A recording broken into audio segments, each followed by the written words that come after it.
अस्सलाम वालेकुम। प्रोग्राम में आपको खुशामदीद। मैं हूं मसूद रज़ा। कल इमरान खान साहब के लिए एक मुश्किल दिन था। कल इलेक्शन कमीशन ने एक मुख्तसर फ़ैसले में उनकी डिसक्वालिफ़िकेशन का ऐलान किया।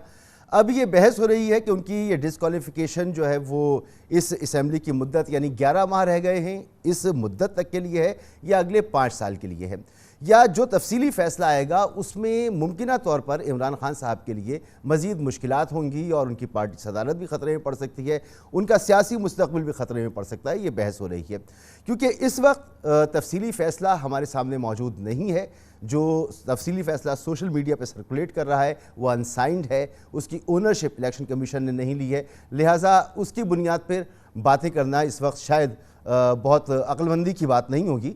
बहरहाल तहरीक इंसाफ ने यह ज़रूर किया है कि उसी फ़ैसले को, वो 23 सफ़ात का जो फ़ैसला है उसे बुनियाद बनाकर वो इस्लामाबाद हाई कोर्ट चले गए हैं और उन्होंने इलेक्शन कमीशन की जुरिस्डिक्शन को चैलेंज किया है।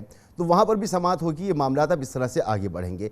लेकिन सबसे अहम मामला यही है कि पॉलिटिकल मामलात हल होते हैं इलेक्शन के ज़रिए, अवामी क़ुव्वत के ज़रिए, और अवामी क़ुव्वत और इस वक्त अवाम की जो ताईद नज़र आ रही है वो बाई इलेक्शन की शक्ल में हो, वो एहतजाज या जलसों की शक्ल में हो, हमें साफ नज़र आ रहा है कि इमरान खान साहब के पास वो अवामी ताईद और पजीराई मौजूद है।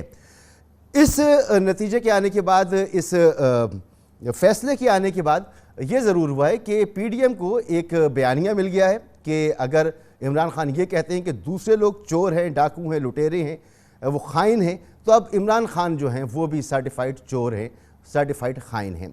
मुज़ाकरात की बाज़गश सुन रहे थे कि शायद PDM और PTI के दरमियान कोई मुज़ाकरात हो रहे हैं और कोई दरमियानी राह निकल आएगी, लेकिन आज वज़ीर आज़म ने जो गुफ्तगू की उसमें उन्होंने वाज़े कर दिया, साफ़ कर दिया कि इलेक्शन 11 माह के बाद होंगे, फौरी इलेक्शन का कोई इम्कान नहीं है, और इमरान खान साहब के ऊपर उन्होंने तनकीद भी की है।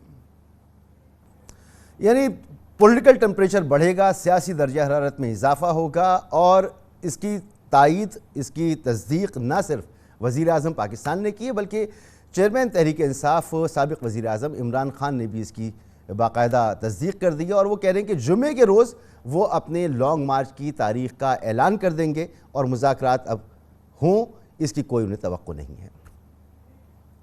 जब से ये आए हैं इन्होंने क्रश करने की कोशिश की मेरी पार्टी को।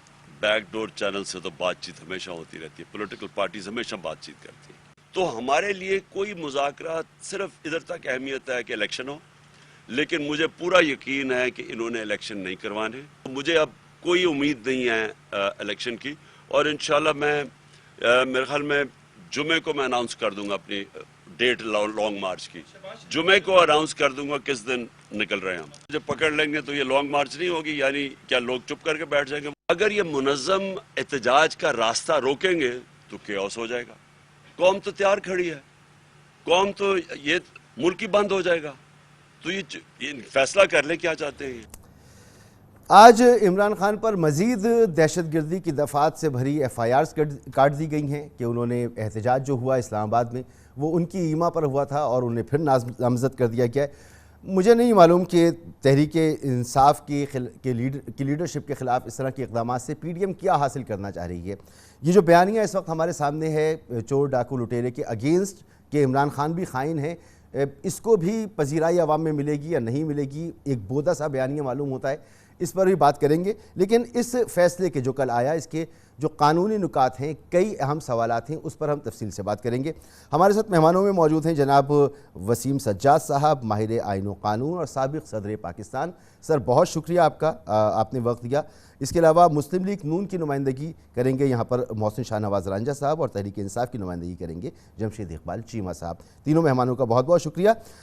सर वसीम सज्जाद साहब, सर कल का जो फैसला है इसके हवाले से कई बातें की जा रही हैं कि ये सबसे पहले तो मुझे ये बता दीजिए कि इसकी जुरिस्डिक्शन के हवाले से तहरीक इंसाफ ने सवालात उठाए हैं। तहरीक इंसाफ का ये मानना कि ये इलेक्शन कमीशन की जुरिस्डिक्शन नहीं है, कितना सही या कितना गलत है? ये जी पिछले दिनों में एक फ़ैसला आया सुप्रीम कोर्ट का, जो जनाब जस्टिस मंसूर अली शाह साहब और मुनीब अख्तर साहब ने लिखा है, और उस फैसले में उन्होंने कहा है कि इलेक्शन कमीशन को आर्टिकल 218 के तहत या उनका जो इलेक्शन एक्ट है उसकी एक सेक्शन 9 है उसके तहत कोई इख्तियार नहीं कि वो किसी शख्स के बारे में कहे कि क्वालिफाइड है या क्वालिफाइड नहीं है। उनका ये कहना है कि ये मामला किसी की क्वालिफिकेशन का या डिसक्वालिफिकेशन का, ये आइन के तहत सिर्फ इलेक्शन ट्राइब्यूनल को ये इख्तियार हासिल है। या आप हाई कोर्ट भी जा सकते हैं, जो एक रिट में जिसे हम को वारंटो की रिट कहते हैं, उसमें भी कोई जा सकता है कि भी ये शख्स अहल नहीं है, इसको अपने ओहदे से हटाया जाए। तो जो हालिया फैसले हैं सुप्रीम कोर्ट के, और उसमें 2-3 ऐसे अहम फैसले आ चुके हैं, उसमें उन्होंने बड़ी वजाहत से कहा है कि ये इख्तियार इलेक्शन कमीशन को नहीं, यानी वो ये कहना चाहते हैं कि इलेक्शन कमीशन जो है वो एक अदालत का दर्जा नहीं रखती, वो एक एडमिनिस्ट्रेटिव बॉडी है। उसको इख्तियार है कि वो इलेक्शन कराए, इंतज़ामात करे, और सारे वो जो डिलिमिटेशन होती है या इलेक्शन डे पे जो भी कदम उठाने हैं उनको, ताकि इलेक्शन ठीक ठाक हो जाए। लेकिन जब एक शख्स इलेक्ट हो जाता है और उसका एक नोटिफिकेशन जारी हो जाता है, तो उसके बाद आइन के मुताबिक एक जुडिशल प्रोसेस शुरू हो जाती है, जिसका इख्तियार आइन ने इलेक्शन ट्राइब्यूनल को दिया हुआ। इलेक्शन ट्राइब्यूनल एक अदालत होती है, वहाँ पे गवाह भी आते हैं, वहाँ पे क्रॉस एग्जामिनेशन भी होता है, उसके बाद जो फैसला होता है उसकी अपील सुप्रीम कोर्ट में जाती है। तो ये मेरे ख्याल में जो इस वक्त जो सूरत हाल मुझे नज़र आ रही है वो ये है कि सुप्रीम कोर्ट के फैसलों के मुताबिक ये मामला अदालत में जाना चाहिए। इलेक्शन कमीशन को इसका इख्तियार वो कहते हैं कि नहीं है। तो सर, ये जो इलेक्शन कमीशन में गोशवारे जमा कराने हैं और उसकी जांच पड़ताल इलेक्शन कमीशन को करनी है, तो फिर इसका फ़ायदा, इसका मकसद क्या हुआ? कि वो तो कह रहे हैं कि अपने एसेट्स डिक्लेयर करें ताकि हम उसे पब्लिक करें। तो जब ये जमा कराए कोई शख्स ना कराए, इलेक्शन कमीशन इस पर फैसला नहीं कर सकता, तो फिर इसका फ़ायदा क्या है? जी, उसका फ़ायदा ये है जी कि ये जो इलेक्शन कमीशन का कानून है उसमें ये लिखा हुआ है कि एक तो गोशवारे जमा कराने होते हैं जब आदमी इलेक्ट होता है, उसके बाद हर साल गोशवारे जमा कराने होते हैं, और वो उसमें लिखा हुआ है उस शिक में, ये 137 जो है शिक इलेक्शन एक्ट की, उसमें लिखा हुआ है कि जब गोशवारे जमा कराए जाएंगे तो 120 दिन के अंदर इलेक्शन कमीशन को इख्तियार है कि अगर उसमें कोई वो देखें कि किसी ने झूठ बोला है या गलत कोई अंदराज किया है, तो उसके ख़िलाफ़ वो फौजदारी कार्रवाई कर सकते हैं, उसको अदालत में भेज सकते हैं, उसका ट्रायल हो सकता है। और फिर अगर ट्रायल हो के अदालत कहे कि इसने कोई जुर्म किया है, तो उसके फिर असरात ये होंगे कि वो डिस्क्वालीफाई भी हो सकता है, और उसकी मुद्दत का भी तयन हो जाएगा कि कितने अरसे के लिए डिस्क्वालीफाई होता है। तो ये जो 137 है उसके अंदर ये सारे मुख्तलिफ इक़दामात हैं वो लिखे हुए हैं। ठीक हो गया सर। ये 63(1)P ये क्या इख्तियार से तजावुज़ किया है इलेक्शन कमीशन ने, जो इसकी तशरीह की गई है फैसले में? देखें जी, ये अब अदालत में मामला है। मेरे ख्याल में मेरे लिए ये कहना है कि किसने तजावुज़ किया है, मैं तो अपना पॉइंट ऑफ व्यू जो कि मैं सुप्रीम कोर्ट के फैसलों की रोशनी में मेरा जो नुक्ता नज़र है, जो मैं समझता हूँ कि इस वक्त कानून है सुप्रीम कोर्ट के फैसलों के रोशनी में, मैं वो बयान करता हूँ। लेकिन मेरे लिए कहना कि किसने तजावुज़ किया, मेरा ख्याल है ये अदालत में छोड़ देते हैं, अदालत को फैसला करने दें। हाई कोर्ट में मामला चला गया और फिर सुप्रीम कोर्ट में भी जाएगा। अच्छा सर, ये फैसला जब आया तो जाहिर सी बात है मुख्तलिफ लोगों ने अपनी अपनी तरीके से इस फैसले को देखा। आपने इस फैसले को जो देखा है तो आपने क्या नतीजा अख्ज़ किया कि इसमें डिस्क्वालिफिकेशन इमरान खान साहब की वो कितने अरसे की है, क्या है आपका अपना इस पर तजदिया क्या है? जी, इस वक्त जो थोड़ा बहुत अखबारात में आया है, क्योंकि तफसीली फैसला तो नहीं आया, इस वक्त जो चीज़ सामने आई है उसके मुताबिक तो यही लगता है कि वो मौजूदा सीट जो है उससे डिस्क्वालीफाई हो जाएंगे, लेकिन ताहयात नहीं होंगे, क्योंकि ताहयात करने के लिए एक दूसरी शिक है जिसको हम 62(1)F कहते हैं। और वो है कि जी ये शख्स सादिक नहीं है, अमीन नहीं है, राइटियस नहीं है। तो उस ज़ुमरे में अगर कोई आता है, और वो इख्तियार भी इलेक्शन कमीशन को नहीं है, वो इख्तियार अदालत का है, अगर उस शिक में कोई आ जाए तो वो ताहयात होता है। तो लिहाजा फ़िलहाल मैं समझता हूँ कि जो इलेक्शन कमीशन ने फैसला किया है उसके मुताबिक उनकी मौजूदा सीट पे इसका असर होगा।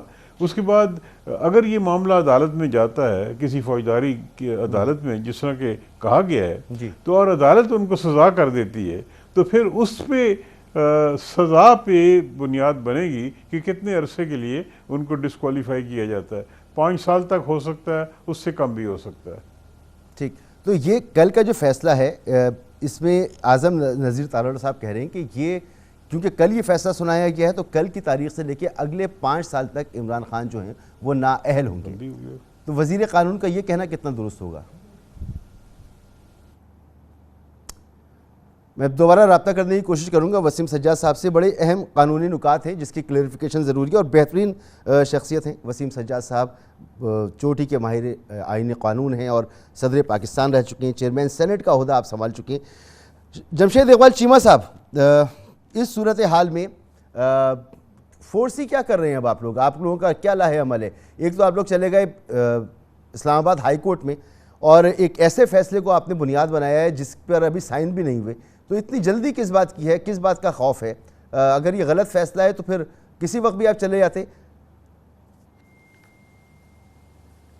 देखिए, इसमें यू कैन से कि हम वो बदकिस्मत लोग हैं जो कोशिश कर रहे हैं कि इस मुल्क में आइन और कानून की बात हो, लेकिन हमारे मुखालफिन आइन और कानून से उनका कोई तल्लक नहीं है। अभी मैंने वसीम सज्जाद साहब की बात भी सुनी, बाकी भी सारी वकला बरादरी मतलब जितने भी लॉ से रिलेटेड लोग हैं उनकी बात सुने, तो या इलेक्शन कमीशन का एक्ट देखें कि अगर किसी अदारे के 8 किए हुए फैसले किसी एक ही पार्टी के बारे में स्ट्राइक डाउन हो जाएं तो उसके बाद भी वहाँ बैठा रहे, तो बाकी मतलब जो इनकी है क्या नाम है, कितने ट्रांसपेरेंट हैं इनके मामला, कितने नहीं है, वो मैंने तौहीन अदालत भुगती हुई है, मैंने भी केस भुगता हुआ है। मैंने इसी आपके किसी तरह के प्रोग्राम में भी बात की थी, तो उन्होंने तौहीन अदालत के लिए मुझे बुला लिया था। फिर यू कैन से कि सो बेसिकली मैं समझता हूँ कि आइन और कानून का मजाक उड़ाया जा रहा है।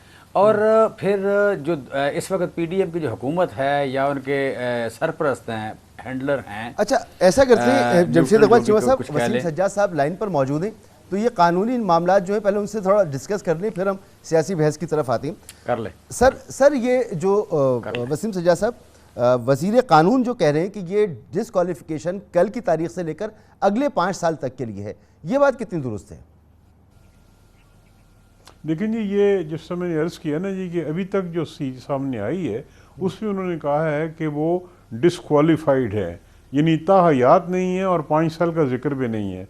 और आइन में कोई ऐसी मुझे शिक नज़र नहीं आई कि अगर ये 63(1)P जिसका जिक्र कर रहे हैं उसका डिस्क्वालिफिकेशन हो तो वो 5 साल के लिए होती है।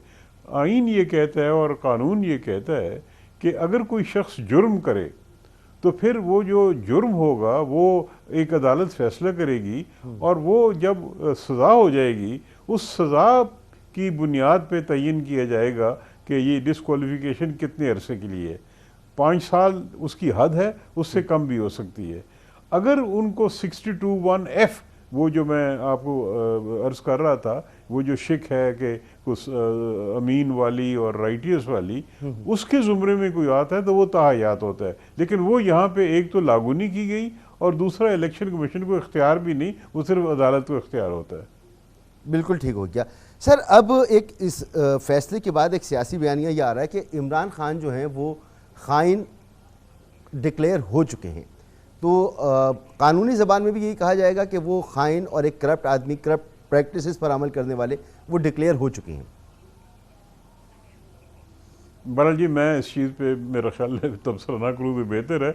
ये तो सियासी गुफ्तगू है, इल्ज़ाम तराशी होती रहती है। नहीं सर, कानून में तो ऐसी कोई बात नहीं। कानून क्या कहता है ऐसी सज़ा हो जाए तो उस बंदे का स्टेटस क्या है? कानून में तो यही होता है कि जी कानून तो यही कहता है कि अगर करप्ट प्रैक्टिसेस साबित हो जाएं तो उसके कुछ असरात होते हैं, लेकिन अभी तक करप्ट प्रैक्टिस साबित नहीं हुई। अच्छा, इलेक्शन कमीशन ने कहा है कि ये मामला अदालत में जाएगा, वहाँ पे इसकी ट्रायल होगी।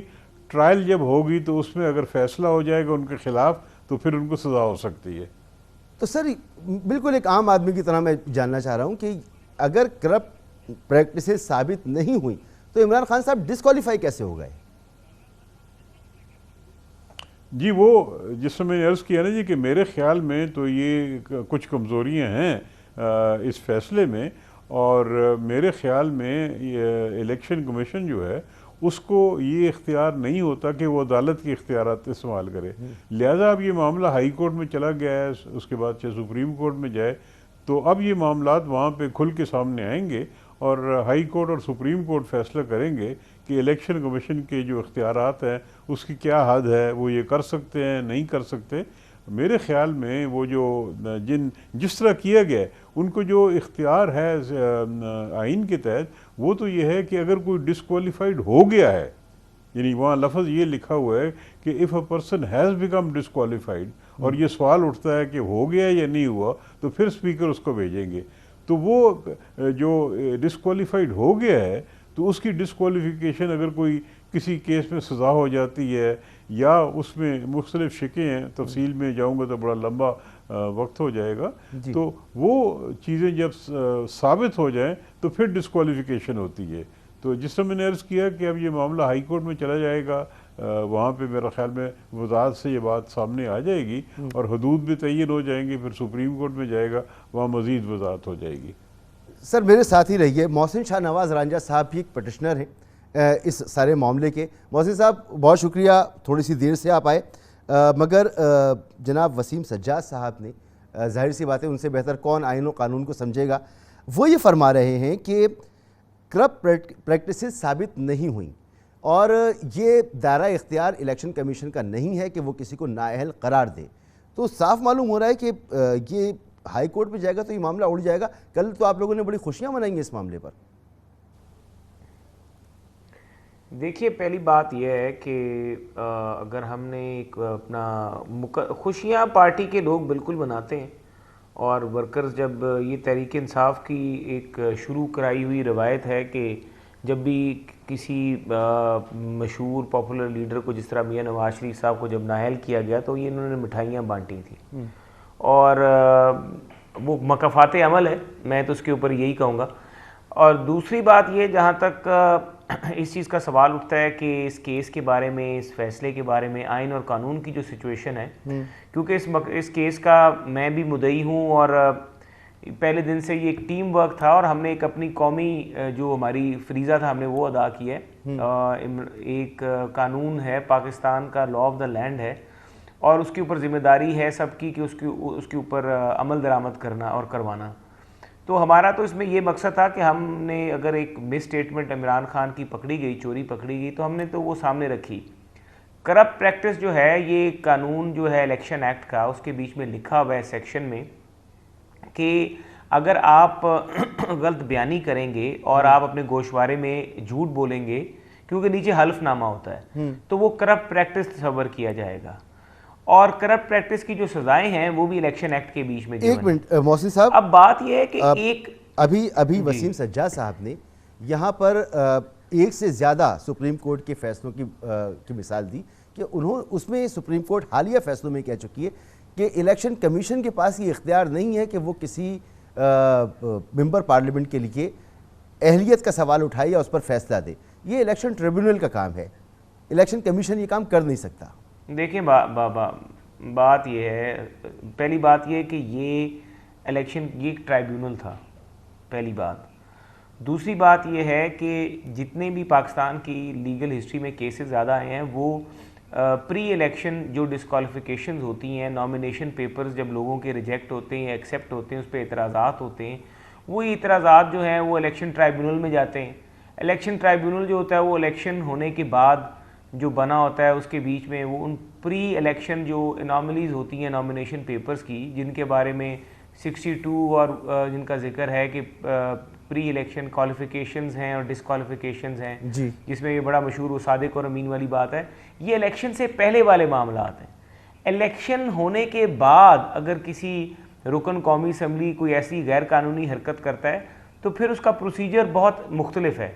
जो पाकिस्तान का प्रेसिडेंट्स हैं, जो ज़्यादा सुप्रीम कोर्ट के फैसले आए हैं, ये जिनका ये हवाला दे रहे हैं, वो वाले फैसले हैं जो MNA MPA बनने से पहले, जिस तरह कोई दोहरी शहरियत का मामला आ गया, किसी की जाली डिग्री आ गई, इवन जाली डिग्रियों वाले केस में भी इलेक्शन कमीशन ने इकट्ठे दर्जनों जो रुकन पार्लियामेंट थे और सूबाई असम्बली के, वो डिस्क्वालीफाई किए थे। रिजवान गिल का केस है, ठीक है। फैसल वावडा वाला केस है, उसमें इलेक्शन कमीशन ने फैसल वावडा को नाअहल किया था और वो मुकदमा अभी भी सुप्रीम कोर्ट में है और सुप्रीम कोर्ट ने उस जजमेंट को सेटिसाइड नहीं किया। अब बात सिर्फ हमारी ये है कि ये जो 63(1) है और 63A है कॉन्स्टिट्यूशन ऑफ पाकिस्तान की, अच्छा जरा मेरी रहनुमाई कीजिएगा, ये फैसल वाडा को 63(1)P के तहत ही नाअहल किया गया है, ऐसा तो नहीं है? उन्हें 62(1)F के तहत किया गया है गालिबन। जी, लेकिन किया तो इलेक्शन कमीशन नहीं था ना। बिल्कुल ठीक। या जरा यहाँ रुकिएगा, जरा क्लियरिटी ले लूँ। बात है, सवाल का जवाब तो यही है। मैं क्लियरिटी ले लूँ इस पर। सर वसीम सज्जाद साहब, आप गुफ्तगू सुन रहे हैं मोहसिन साहब की, ज़रा इस पर रहनुमाई कीजिएगा हमारी कि वो जो फरमा रहे हैं कि फैसल वाडा को भी तो नाअहल किया है और वो मामला इस वक्त मौजूद है सुप्रीम कोर्ट में और उसे सर्टिसाइज, उसको कलअदम करार नहीं दिया है सुप्रीम कोर्ट ने। जी, वहाँ पे अभी वो पेंडिंग है और उसमें भी यही सवालात उठाए गए हैं कि इलेक्शन कमीशन को इख्तियार नहीं है, क्योंकि इलेक्शन कमीशन एक अदालत नहीं होती। तो वो मामला वहाँ पे भी इसी किस्म के एतराज़ात हैं, वो वहाँ पेंडिंग पड़ा हुआ है। अच्छा ज़रा ये भी क्लियर कीजिएगा, क्या 62(1)F का दायरा इख्तियार नहीं है या 63(1)P के तहत भी? इसमें तो कोई इबाम मौजूद नहीं है। ये इसमें जी मैंने जिसने पहले अर्ज़ किया था कि ये जो 137 है, शेख 137, जिसके तहत ये कार्रवाई होती है कि कोई शख्स अपने गोशवारे जमा कराता है, इलेक्शन कमीशन को अगर वो महसूस करे कि ये गलत है या झूठ है, तो फिर वो 120 दिन के अंदर उसको एक ट्रायल में भेज सकते हैं, उसके खिलाफ फौजदारी कार्रवाई हो सकती है। अगर उसमें सज़ा हो जाए तो फिर उसकी डिस्क्वालिफिकेशन शुरू होती है। तो वो प्रोसीजर 137 का जो है वो उसमें भी अदालत आ जाती है, क्योंकि जो उसकी ट्रायल होगी वो एक अदालत करेगी। जी मोहसिन साहब। जी देखें, यहाँ पे जो एक बड़ी वसीम साहब बड़े सीनियर हैं, हमारे बड़े काबिल एहतराम सीनियर वकील हैं, लेकिन मेरा मौक़िफ़ मुख्तलिफ है। हमने जो वहाँ पे इलेक्शन कमीशन में जो हमारे वकील खालिद इसाक साहब ने भी गुफ्तगू की, बहस की, वो यही थी कि जहाँ तक इस चीज़ का सवाल उठता है कि इलेक्शन कमीशन जो है वो कोर्ट ऑफ लॉ नहीं है, एविडेंस रिकॉर्ड करेगी सेशन कोर्ट, तो उसके ऊपर हमने ये जिरा की थी कि क्योंकि अभी तफसीली फ़ैसला थोड़ी देर पहले ही आया, मैं भी इसको पढ़ ही रहा था तो बीच में ये आपका भी आ गया।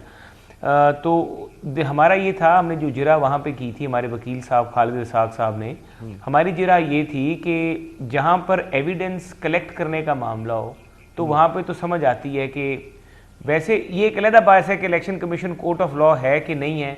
मैंने काफ़ी judgement supreme court of Pakistan की देखी जहाँ पे लिखा मुझे कोई मिल जाए कि election commission of Pakistan court of law नहीं है।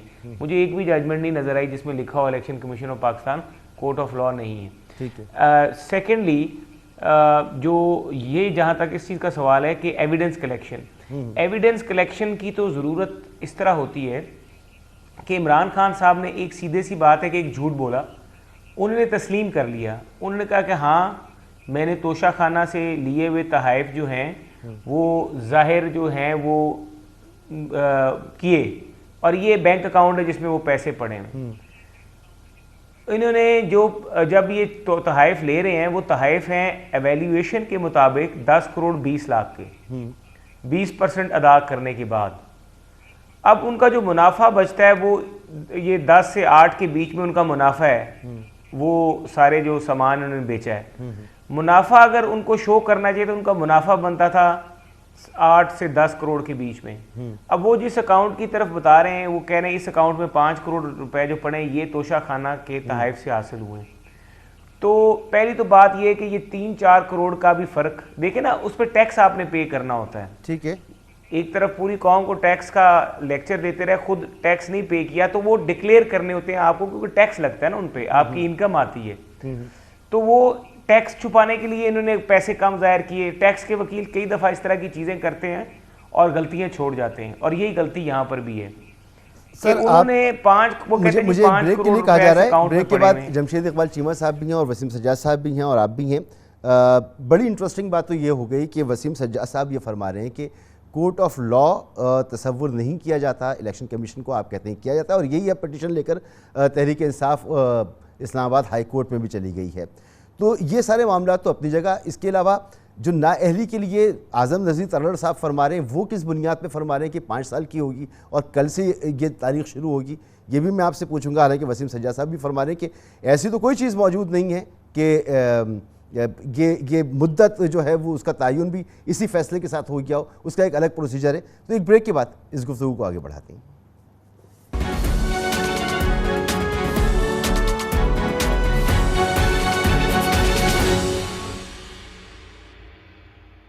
Welcome back. जमशेद इकबाल चीमा साहब, जैसे ब्रेक से पहले वसीम सज्जाद साहब ने फरमाया कि इलेक्शन कमीशन का दायरा इख्तियार नहीं है कि वो किसी मेंबर असम्बली को नाअहल करार दिया, उसकी अहलियत पर फैसला सादिर करे। दूसरा ये कि करप्ट प्रैक्टिसेस भी साबित नहीं हुई उनके मुताबिक। तो आपके वकील जो थे वो बहुत अच्छी तरह इस मुकदमे को लड़ नहीं सके, क्या हुआ ये आप लोगों के साथ? देखें, मैं जो कुछ लीगल पॉइंट ऑफ व्यू जो है वो तो कह दिया, वसीम सज्जाद साहब ने कह दिया, और हमारे वकला जो हैं माशाल्लाह, आप पहले सारे पाकिस्तान के वकला ही हमारे वकला है, इस वक्त आलमोस्ट 60-70% वकला है और बड़े कम्पिटेंट लोग हैं। लिहाजा ये मेहरबानी ना फरमाएं कि जी हमारे वकील नहीं लड़ सके, ये देखें कि बेईमानी किस हद तक फैली है। सो बेसिकली आप कह लें कि यहाँ पे मैंडेट बांटा जा रहा है, सपारियाँ पकड़ी जा रही हैं, बताया जा रहा है कि किसको बाहर भेजना है, किसको वापस लाना है, किसको डिस्क्वालीफाई कराना है, किसको क्वालीफाई कराना है। इस वक्त आप कह लें कि क्यास फैल गया मुल्क में। आप बेसिकली ये फरमा रहे हैं कि आप के वकला तो लड़ना चाह रहे थे, लेकिन आपको वहाँ पर जो है सुना नहीं गया या आपके खिलाफ जानबूझ के फैसला दे दिया गया। इतनी बात है, ये इतने सेल्फाज में भी की जा सकती है, ये बात मुनासिब अंदाज से की जा सकती है। मोहसिन शाहनवाज रंजा साहब, आपने भी सारी गुफ्तगू सुनी है, वसीम सज्जाद साहब की गुफ्तगू सुनी है। अगर ये कोई दूसरा शख्स, कोई आम बंदा कह रहा होता तो शायद मैं इतना वेटेज ना देता, लेकिन वसीम सज्जाद साहब ये गुफ्तगू कर रहे हैं। तो ये जो बयानिया आपकी तरफ से बनाया जा रहा है कि इमरान खान जो हैं वो एक सर्टिफाइड चोर साबित हो चुके हैं, तो ये तो फुसफुसा सा बयानिया मालूम हो रहा है, इसमें से तो हवा निकल जाएगी बहुत जल्दी।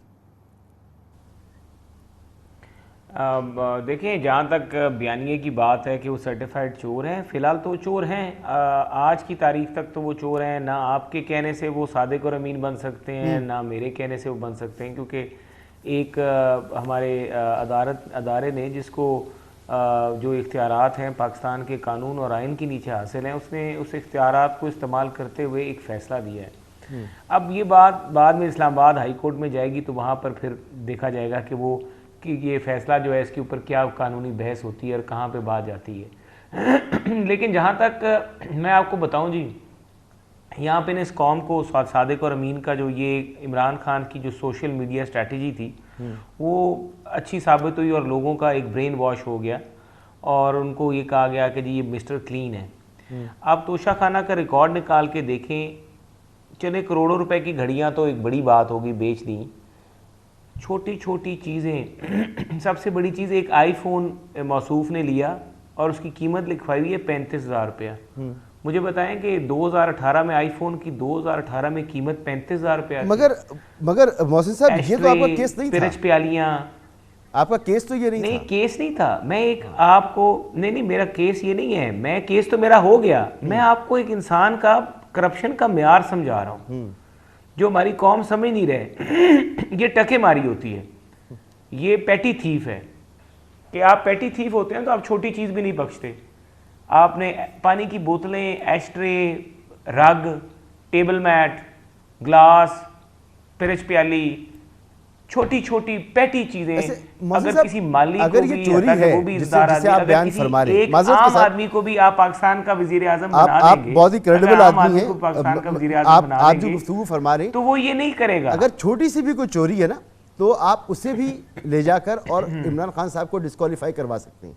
अगर छोटी सी भी चोरी छोटी बड़ी नहीं होती, चोरी चोरी होती है। लेकिन आपने ये केस नहीं बनाया। बिल्कुल, जी जी, सियासी बयानी आप नहीं बना सकता था कि जो चीज़ें जो 80,000 से जिन चीज़ों की कीमत 30,000 से नीचे लिखवाई जाती थी, वो कानून में लिखा हुआ है कि आप उन चीज़ों को आप ख़रीद नहीं सकते। जो चीज़ें 30,000 वो बगैर पैसे दिए आप हासिल कर सकते हैं, वो चीज़ें इन्होंने बगैर पैसे दिए हासिल की हैं। मुझे जो इनसे इख्तलाफ है वो ये है कि आप एक तरफ हमें हज़रत अबू बकर रज़ी अल्लाह अन्हु की मिसालें देते हैं, एक तरफ आप हज़रत उमर बिन खताब रज़ी अल्लाह अन्हु की हमें मिसालें देते हैं, एक तरफ आप रियासत मदीना के चैम्पियन हैं और दूसरी तरफ आप जहाँ पे हज़रत वो कपड़े का जो थोड़ा सा हज़रत उमर की मिसाल देते हैं कि वो कपड़े का जो कुर्ता था वो थोड़ा बड़ा हो गया, और कारोबार की मिसाल देते हैं कि वो कारोबार नहीं कर सकते तुम। तो फिर आपने क्या ये छोटी छोटी चीज़ें की हैं तो आपने जुर्म नहीं किया, लेकिन फिर आप रियासत मदीना की मिसाल ना दिया करें। जब आपने छोटी छोटी चीज़ें इकट्ठी की और आप कहते हैं कि मैं रियासत मदीना बनाना है, तो भाई घर से रियासत मदीना बनाए ना। आप ये पूरा तोशा खाना, मैं कहता हूँ आप अगर बनी काला चले जाएं और उन चीज़ों को चेक कर लें और इन्वेंट्री उठा लें आप तोशा खाना से, तो यकीन करें मेरे ख्याल से वो जो चीज़ें 30,000 रुपये से कम के आइटम हैं वो तकरीबन 2 करोड़ के 2.25 करोड़ रुपए के बनते हैं जो इन्होंने वसूल किए हैं जितने साल ये वजीर आजम पाकिस्तान रहे हैं। ठीक है, तो फिर हमें क्यों सर मेरे ख्याल में आपको ना इस पर हम तो रियासत मदीना की बात नहीं करते कि अगर उन्होंने कानून के खिलाफ किसी चीज़ की कीमत लगवाई है, अपने इख्तियारात का नाजायज़ इस्तेमाल किया, उसी तरह से जिस तरह केस बना यूसुफ रज़ा गिलानी के ऊपर कि उन्होंने गाड़ियाँ निकाली, नवाज शरीफ साहब को दी, आसिफ अली जरदारी साहब को दी, तो वैसा एक केस आपको बनवाना चाहिए था इनके ऊपर। किन चक्रों में आप पड़ गए, ये तो बिल्कुल ही अजीब सा मामला हो गया। और जो वसीम सज्जाद साहब ने गुफ्तगू फरमाई है उसके बाद तो मुझे भी सिर्फ हंसी आ रही है इस मामले पर कि यार क्या मामला है ये। सर वसीम सज्जाद साहब, आपका तजुर्बा क्या कहता है, इस मामले का मंतकी अंजाम क्या होगा? किस चीज़ का मंतकी अंजाम जी? सर ये अब कोर्ट्स में मामला चला गया, कोर्ट्स फैसला करेंगी, जाहिर सी बात है आपका एक तवील तजुर्बा है आईन कानून का, सारी चीज़ों का, तो इसका मंतकी अंजाम क्या होगा? इस वक्त आपको नज़र आ रहा है कि इमरान खान साहब की देखें जी देखें जी मेरे लिए मुनासिब नहीं कि मैं एक अदालती मामले पे स्पेकुलेशन शुरू कर दूं। ये मामला अब हाई कोर्ट में है। जो इश्यूज़ राइज होंगे, जो कानूनी मामलात जो हैं जो ज़ेर गौर आएंगे, वो मैंने बयान कर दिए हैं कि भाई ये इश्यूज़ हैं। अब इस पे हाई कोर्ट ने फैसला करना है और यकीनन फिर ये मामला सुप्रीम कोर्ट में जाएगा। तो मेरे ख्याल में ये अब अदालतों पे छोड़ देते हैं कि वो क्या फ़ैसला करते हैं। अगर अदालतों ने इनके ख़िलाफ़ फ़ैसला किया तो फिर इसका मतलब है कि इलेक्शन कमीशन का जो ऑर्डर है वो ठीक है, उसी के मुताबिक कार्रवाई आगे चलेगी। अगर उन्होंने इमरान खान के हक़ में फ़ैसला कर दिए तो ये ऑर्डर कलअदम हो जाएगा और ये मामलात ख़त्म हो जाएंगे। अगर उन्होंने कुछ हिस्सा रखा और कहा कि नहीं ये ट्रायल में जा सकता है तो फौजदारी मुकदमा चलेगा, वो मुकदमा चलता रहेगा, उसमें जो फैसला आएगा उसकी बुनियाद पे फिर आगे मामला चलेगा। सर एक ब्रेक लेना है मुझे, एक यहाँ पर ब्रेक लेते हैं और ब्रेक के बाद ये कि क्या इमरान खान साहब के लिए उनकी सियासत के हवाले से, उनके कैरियर के हवाले से इसके संगीन नताइज भी निकल सकते हैं। क्या समझ रही है पीटीआई इसके ऊपर और नून लीग का इस पर क्या मौक़िफ़ है? एक ब्रेक के बाद।